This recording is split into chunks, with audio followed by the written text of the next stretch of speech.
اللہ کے نام سے شروع جو بڑا مہربان نہایت رحم کرنے والا ہے۔ انگور حلال اور شراب حرام کیوں؟ فرانس میں کمشنر مورس سارائے نے ایک ضیافت میں دمشق کے معززین شیوخ اور علماء کو مدعو کیا ہوا تھا۔ اس ضیافت میں ایک سفید دستار بند ہے دودھ کی طرح سفید داڑھی والے بزرگ بھی آئے ہوئے تھے۔ اتفاق سے ان کی نشست کمشنر کے بالکل سامنے تھی۔ کمشنر نے دیکھا کہ یہ بزرگ کھانے میں ہاتھ ڈالے مزے سے ہاتھوں کے ساتھ کھانا کھا رہا ہے، جبکہ چھری کانٹے اس کی میز پر موجود ہیں۔ ایسا منظر دیکھ کر کمشنر صاحب کا کراہت اور غصے سے برا حال ہو رہا تھا۔ نظر انداز کرنے کی بہت کوشش کی مگر اپنے آپ پر قابو نہ پا سکا۔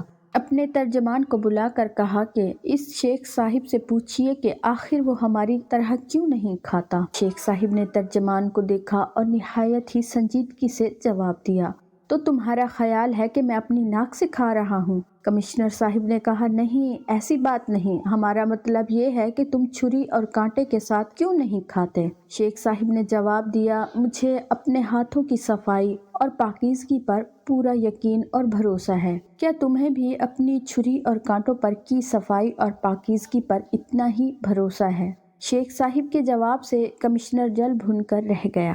اس نے تہیہ کر لیا کہ اس اہانت کا بدلہ تو ضرور لے گا۔ کمشنر کی میز پر اس کی دائیں طرف اس کی بیوی اور بائیں طرف اس کی بیٹی بھی ساتھ بیٹھی ہوئی تھی۔ کمشنر عربوں کی ثقافت، روایات اور دینداری سے واقف تھا۔ مزید برآں اس نے اس ضیافت میں شہر کے معززین اور علماء کو مدعو کر رکھا تھا، مگر ان سب روایتوں کو توڑتے ہوئے اس نے اپنے لیے شراب منگوائی اور شیخ صاحب کو جلانے کی خاطر نہایت ہی طمطراق سے اپنے لیے، اپنی بیوی اور اپنی بیٹی کے لیے گلاسوں میں انڈیلی۔ اپنے گلاس سے چسکیاں لیتے ہوئے شیخ صاحب سے مخاطب ہو کر کہا، سنو شیخ صاحب، تمہیں انگور اچھے لگتے ہیں اور تم کھاتے بھی ہو، کیا ایسا ہے نا؟